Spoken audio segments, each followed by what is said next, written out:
So Jack Elsom's here, chief political correspondent for The Sun. You didn't get the short straw and had to go to Samoa.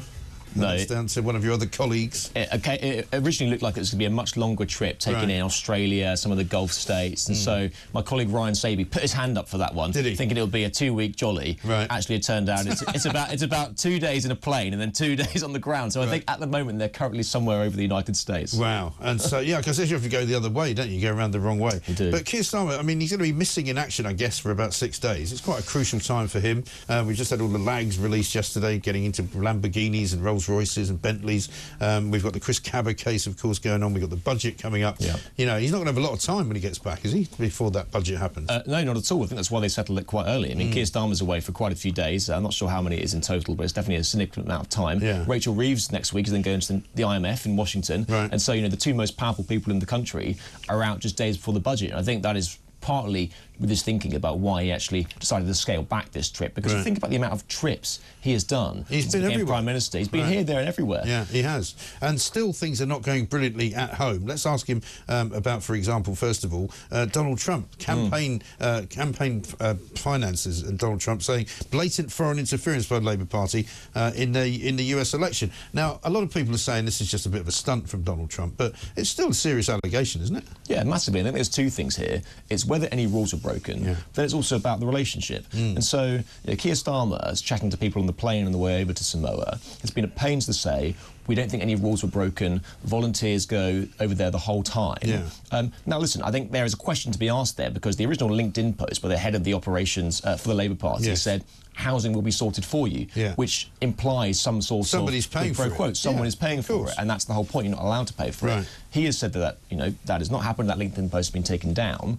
But even if you put aside the rules, it does seem to be Keir Starmer's weakness at the moment is that some things are just beyond the white and black about whether rules have been broken, and it's about perception. Well, this is his mantra, isn't it? Well, we stuck by the rules. You know, the reason that all of this stuff's coming out about Partygate and Freebiegate and Taylor Swiftgate is because we declared everything. Well, actually, you didn't declare everything, and some of the things you declared were declared wrongly and incorrectly, and that still hasn't really gone away, has it? No, and if you think about the relationship with Donald Trump, you know, even though they had this chicken supper in Trump Tower a few weeks ago, I think most observers would think that at best their relationship is still pretty dicey. You know, if you think about all the things that Foreign Secretary David Lammy has said in the past, you know, nasty things about the potential next president, even things which the Prime Minister has said about it, they should be doing everything they could to try and sort of foster those relationships, whereas at the moment you have Donald Trump himself writing to the Federal Electoral Commission in America saying, hang on a minute, the Labour Party, the party of government in the UK, could be interfering in our election. Absolutely right. And also they're getting themselves into some kind of spat with Elon Musk as well,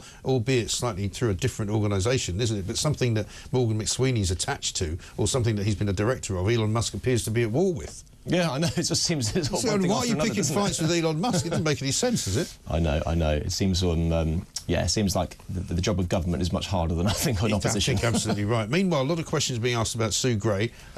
She took a small break when she was asked to leave, resigned, whatever it was, a few weeks ago. She still hasn't turned up. She didn't turn up to the first meeting of the department she's supposed to be running, which is this regions and nations thing. Where is she? I would not be surprised if she never takes up this job. And this is the very question that us journalists are asking Downing Street every day when we have these daily briefings. Where is Sue Gray? Because it now looks like that she was sacked as Chief of Staff and then basically just pied off with a bit of a non-job. She clearly hasn't taken it very well. The fact that you think that if she really wanted to throw herself into that job, and listen, envoy for the nations and regions, you know, probably quite an important job.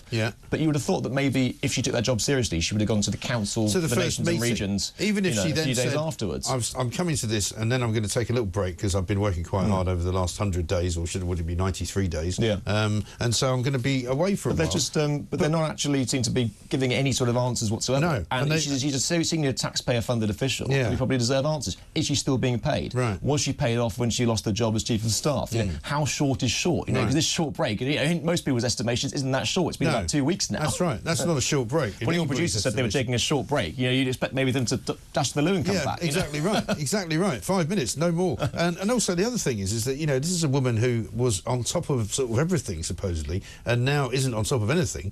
And so you're kind of thinking, well, has it all changed in Downing Street? But yet it hasn't, because they're just as useless as they were when she was running it.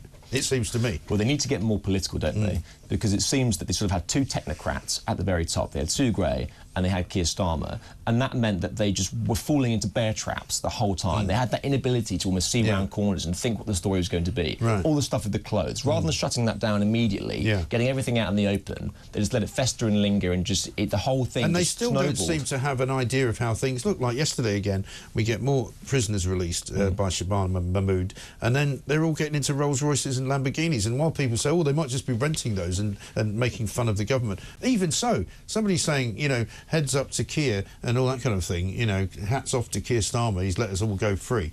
I'm getting into a Bentley. It's not great, is it? You just think it could be managed much better. I mean, look at the optics of it. I mean, people will look at those clips of people going big up Keir Starmer, getting into a Mercedes G-Wagon, and think, they're taking the absolute mickey, aren't they? They are. Know, they're basically taking the mickey out of me as, you know, an ordinary, you know, law-abiding member of the public. And, you know, for them to sort of, you know, praise Keir Starmer, obviously that's out of his control. But you think the whole thing could be managed a bit better to actually instill confidence well, I said earlier in the service. In the show, surely somebody in Down Street could go, can you try and make sure there aren't any supercars hanging around outside the prison? You know, and if there are any, move them on so that nobody sees that. It would be better. Finally, another big plum job for what I would call jobs for the boys. Joe Dancy, who happens to be the fiancé of Wes Streeting, has got a top new job making about 105 grand. Also in Downing Street. What's going on with that? It's a weird one, this one. I mean, I would actually say that Joe Dancy does seem to have a sort of political career in his own right. And, you know, I don't want to sort of say that you sort of have to be excluded from Westminster because of who your partner is. And, you know, there are often, you know, people that sort of are drawn to the same sort of world. But imagine if Boris Johnson had given a job to his girlfriend. Well, true. And, you know. well, what I would say is that this has happened with the Tory party in the past as well. There has been sort of power couples and mother-son relationships in Downing Street.